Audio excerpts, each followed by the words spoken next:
Hello guys! In this video, I'm going to tell you about the 10 uncommon words from my own dialect, which is Ilocano. So here are the 10 uncommon words from my dialect. First is kikit, pasirawit, patongagan, tamudo, at tangan. Yun po ang mga Ilocano ng mga ating daliri. Ulitin ko, kikit, pasirawit, patongagan, tamudo, at tangan. Next is aglakti, naglalaro. Next is agkaammo, nalaman.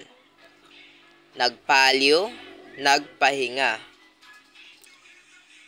Agtaltalaw, naglalakad.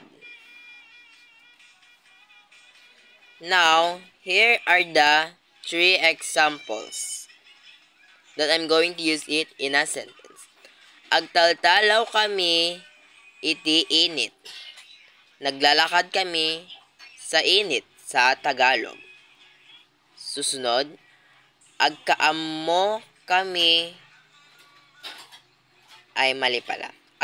Agkaammo ak iti kinapudno. Nalaman ko ang katotohanan sa Tagalog. At ang panghuli, aglakti dagiti ubing ijay parke.